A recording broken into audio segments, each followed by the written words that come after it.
On NBC Television's Tonight Show, Jay Leno asked Becky, "Let me get this straight. Cannibals invited you to dinner, and you went?" Well, that was good for a laugh, but he had the story wrong. We'd traveled halfway around the world to meet headhunters, not cannibals.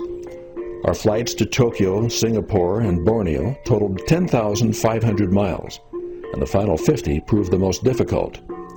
We hired a guide and 2 boatmen to take us up the Lemonac River. We wanted to meet the Iban tribesmen, and their first village was less than a day upriver, including unplanned stops.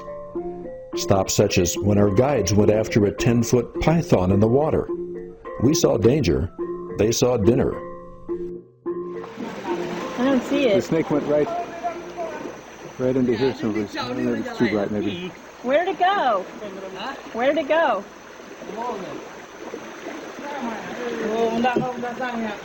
I mean, that was one big snake. Well, I can't imagine chasing after a snake if you see it. I go running in the opposite direction. As we approached the first village, we were eager to meet with the Iban people and learn more of their reputation as fierce warriors prone to collecting heads of fallen enemy. Prized possessions, the heads were often hidden to guard against their being stolen by raiding tribesmen from other parts of Borneo.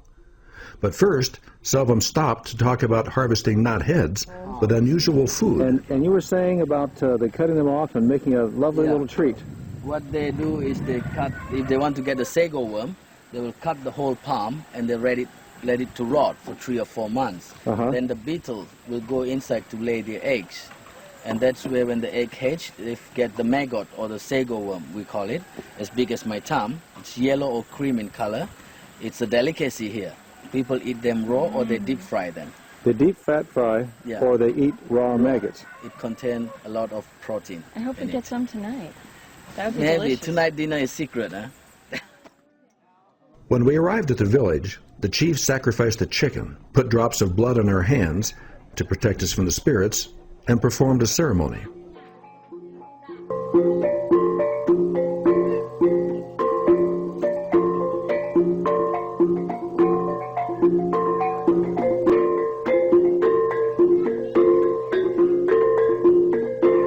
This saber belonged to the chief's grandfather, who gave it to his father, and now the chief has it, and was used to actually cut off heads. Heads were cut off. How many? I don't know, but they said not just singular, but plural. And the hair, this is human hair from a head that was cut off. And on the saber thing, this thing here, this is actual hair from... This is actual hair cut off of the heads of enemies whose skulls hang in that long. We were taught about making potent poison from a tree extract and given practice shooting poison darts, not at enemies, but at a cardboard target.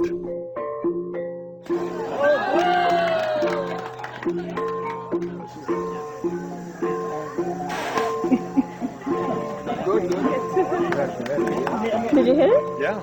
Good work. The following morning, we boarded our boat, our destination a longhouse never before visited by Americans. And we've learned 2 things that are very important when planning a trip like this. First is, hire the right guide.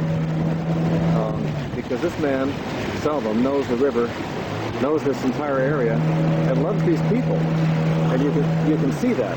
And he's fluent in Iban. And he's what?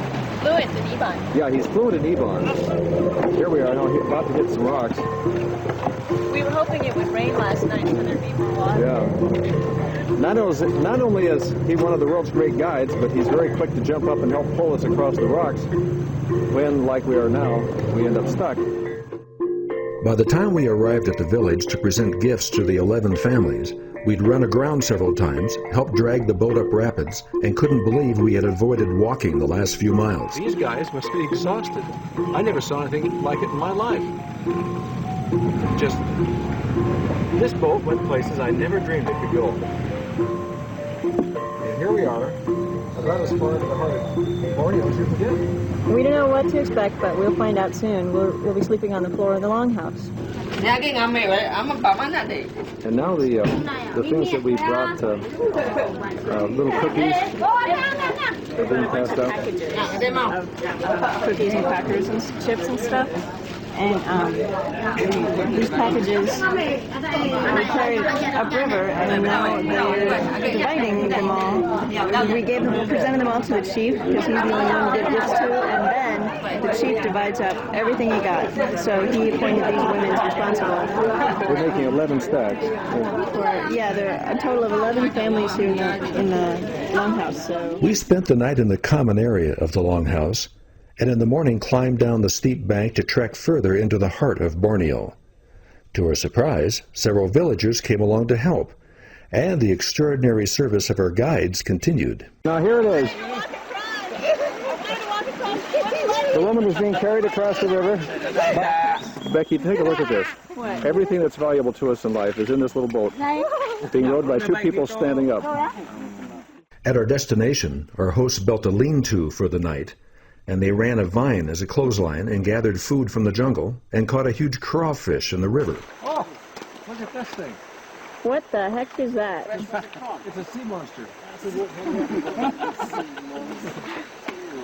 Wow. Did it bite him when he got it? We spent a night with the Ibans, and in the morning returned to the longhouse. You can see how everybody's packing things up. The guy here in the white shirt is our guide. He's in charge, and the other people all live in the longhouse. Then Becky had a chance to ask Selvin how the Ibans prepare their heads. What do you do after you cut off somebody's head? Okay, when they chop off someone's head, they bring it back with the head, with the hairs and blood dripping down and so on. Then they will boil a pot of water and soak it in the boiled water, just to peel off the skins. They'll soak it in boiling water to get the skin off? Skin off, and then whatever inside the head, they will throw it away, the brains and everything. But when do they drink the blood? Right away? Right away, after they've chopped it, when it's still fresh. They just drink a little bit of blood. The belief of that is the dead person's spirit will come to him, so he'll be stronger in spirit. Yeah. Then the chief ordered that we be shown their most prized possessions. There they are. These are the heads. These are the heads that were in the attic. These are the heads for the whole longhouse.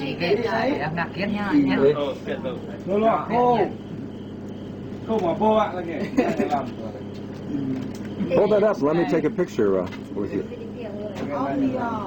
They put it in the rotan basket. Normally the lower jaw will fall off.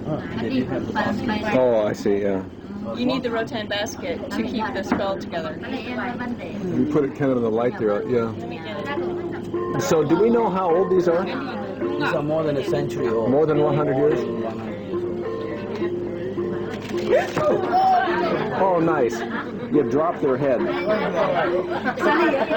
Oh, that's great. Bad luck is going to follow you forever. This is unusual, slightly bigger than this one. No, it's okay. Will the bad spirits now come and get him?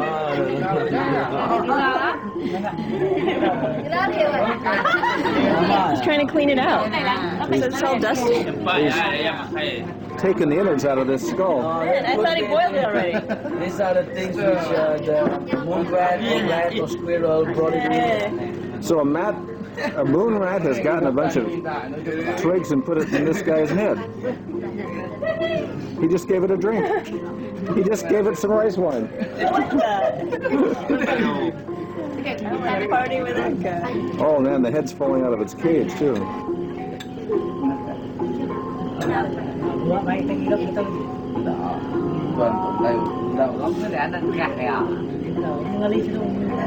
The heads were put away, and in the morning we departed. And here we go, leaving the longhouse for the last time, and going down the river to a place where there's a bridge, and then we'll get on in the van for the 4-hour drive back to Kuching. We'll say goodbye to our boatman. We'll say goodbye to our boatman there at the dock. This has been a marvelous experience that will end up being very hard to describe because it's so unique. We are Don and Becky of the Gypsy Wagon Expedition, and we encourage you to explore our website, twogypsies.com.